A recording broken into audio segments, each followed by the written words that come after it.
Hey guys, it's Red Nomster, and today I am here with a very special video. Now, why is it special? First of all, I just hit 10,000 subscribers on the channel. Yes, it's amazing. But this is not the 10,000 subscriber special by any means. That will be the release of Phobos Apocalyptic Survival, the map I'm making.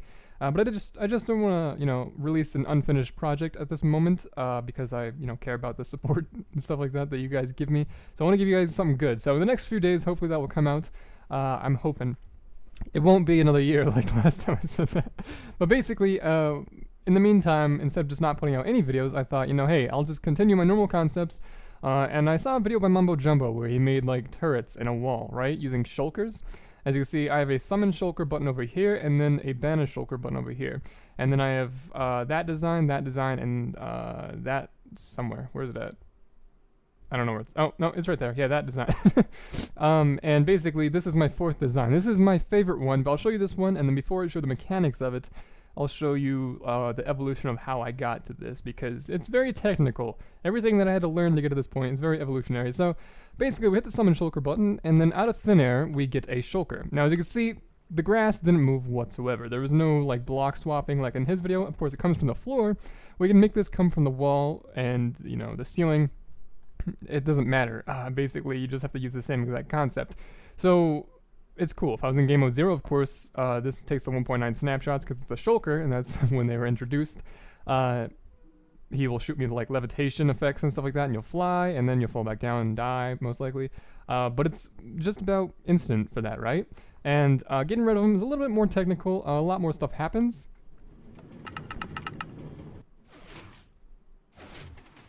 Yeah, but he's gone now. He's back to his home, and everything is back set to how it was. There's a lot of items, but, those 9 items are now gone very easily. And, yeah, I'll go ahead and show you the first one. Alright, guys, now the main point, I wanted to use teleportation instead of just piston block swapping and stuff like that, is because, fun fact that I figured out doing all of this is that shulkers do not take up each other's teleporting space.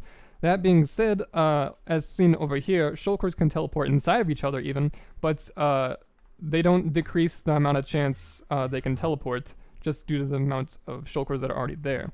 As you can see, that shulker just went inside of this shulker. Now, it's bad if it happens, though, because they can start shooting each other very easily, but if you put just a handful, as you can see, I have like 6 or 7 down there, and then we go ahead and hit the summon shulker button, something amazing happens. Isn't that just awesome? You could just have an army of shulkers spawn in this field if you want to. And of course you get rid of them the same exact way by just filling them all with grass. And of course they're all back down in this tank because those are their only valid spots. It's amazing. So this one is a little bit more reminiscent of how Mumbo Jumbo's worked. Basically there's just a hole in the wall, and contradictory to how most people thought his worked, basically it's a block swapper, right, for his, and not a lot of people realize the fact, even though he said it multiple times through annotations and stuff, that it can be set on any elevation of the y-axis, basically. So it doesn't just have to come out of the floor. It could be way up there where you can't smack it, it could still shoot you. It's very practical, in my opinion. That's why he added the more, redstone than he had to if you just wanted to put it in the floor with just a piston pulling on a block.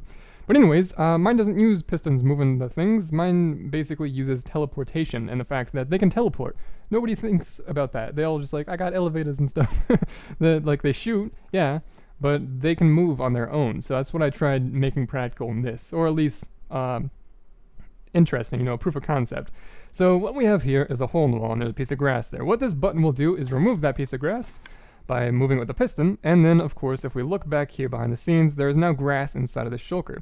Now when people think about transparent blocks, they think, ooh, slabs, pistons, stairs. That's what I see over here. But basically, if there's anything that's not a complete block inside of the same block that a shulker is in, it will then teleport. And of course you can see that there's grass here. Now the reason it's teleporting extremely slow is because it's checking every single block and saying, is this an opaque block, is this an opaque block, and then it has to check the 6 faces as well. So it's a very slow process, and it's random in my opinion. I don't see a pattern at all. Basically every time I do this, it's a different amount of time. Usually it takes forever because it's a long process, but with that one over there, of course, I skimmed it down to making it really quick through the thought processes that I had. Now the reason it's not teleporting to things like this over here, like this solid block, is because I have string next to it. And of course he just teleported. So I have string next to it, and that basically acts just like putting slabs. It's inside of the same block it would be, so it can't teleport there. Even though it's not a slab, it still does the same thing. Same thing for torches, redstone dust, repeaters, buttons. I have buttons everywhere on this dropper just so it doesn't try to teleport over here. Piston heads they don't teleport to through my experiments so far. You know, more string, stuff like that. And then of course I just have stairs to make the walls so they don't look like they're made out of string. Basically if you come back inside, as you can see, he's directly in this hole because that is the only solid block in this entire creation that is left, like even this one right here has string next to it, that is the only one in this entire creation that is a solid block. And of course, this is not a solid block anymore. It's not a valid teleporting point for that shulker because there's grass there. But this is a T flip-flop, meaning these two pistons will both pull down, remove the grass from both of them, and they'll push back up, and then this one won't have grass, but then this one will. As you can see, the one in here doesn't have grass right now because there's no grass in there. If we hit the button, we shoot him a little bit, and then hopefully he'll raise his head. Huh? Huh? Open your cage, sucker! I'll go around. Oh, he just opened it. Oh my god, I missed it. Okay, well basically there's a yellow flower in, I think, but this is the only valid spawning spot now because now he has an transparent block inside of him, and he can only teleport there now. Now, like I said, it's extremely slow because it's checking a wide area at random to find a block, and it only has one face of one block in this entire area. And he teleports about 7-8 blocks within a radius, I suppose. Yeah, about a radius. Diameter is about 14, 15, 16 blocks, maybe. I don't know. It's been various testing. This one is very interesting. It comes out of the floor, and of course it uses the same mechanic. If we hit the button, gets rid of the grass, and then puts grass inside of his body. So he's like, can't be here no more. And he basically, oh, it's a flower, I guess. That was kind of cool. He's like, whoop, I'm a flower now. But basically, now he's up here. And this, the reverse, you just hit the button once again, and does the same thing. Now this is the exact same, basically, redstone logic behind that one, except for I'm doing it vertically, so it made it a little bit more compact, because as you can see, the grass is right next to each other, so he only has to teleport a couple blocks. This was my hope that basically the closer he was, he'd teleport faster, and that may be true. As you can see, he teleported a lot quicker, but I've had that one teleport in the same amount of time this one has, and I've had this one teleport in the same amount of time that one did, so I'm not really too sure if distance is a factor. I think it's still at random, but I'm not sure, so don't quote me on that. But basically, he'll eventually teleport back. As you can see, it's taking longer, even though it's the same amount of chance, right? So I think it's just random. Now the third one, and this one is where I had the aha moment kind of thing. So basically, what we have is a bunch of grass. We have to get rid of this grass by hand. We could have put like water in here or something, but that's extremely easy, right? You're gonna complain about that? You got a freaking teleporting shulker turret. Come on.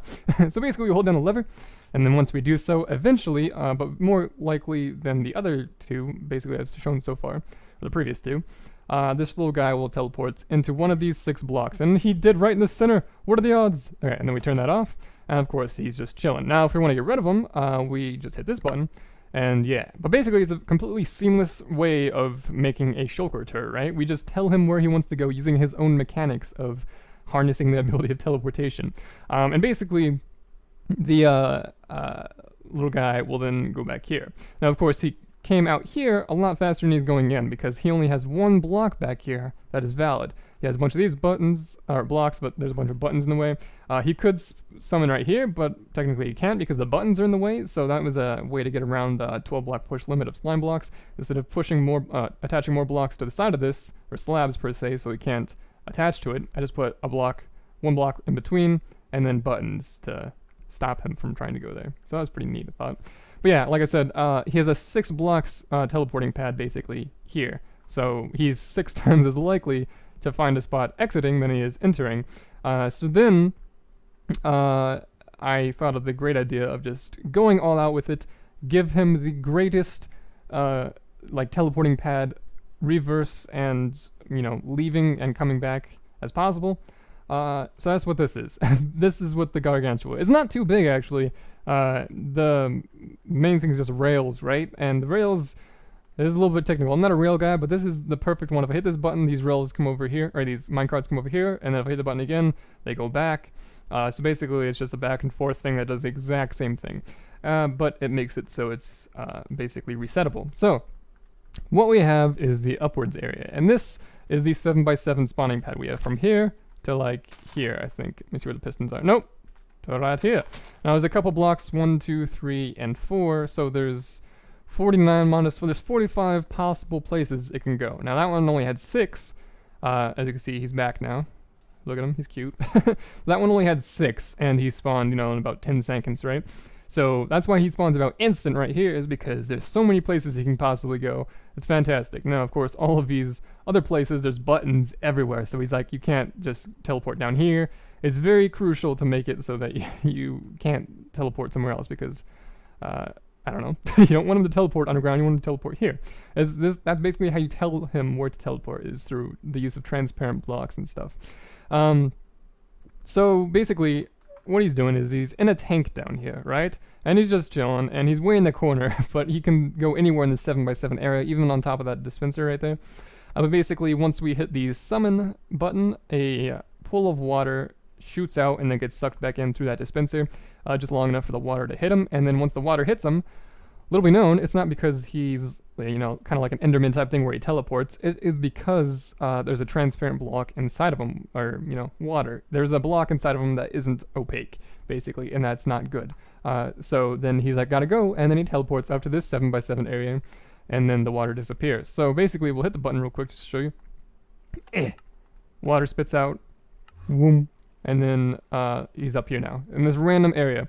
Now, the thing that was stopping me before, you can see the water's gone, from making a 7x7 area for the return is because I didn't want to make 2 things that had to push and pull all the stuff to get the grass to go away. As you can see, the grass is up here, and it's not automated because there's only 6 blocks, but that's 45 blocks right there of grass that I have to break by hand, and I'd rather just not do that, right?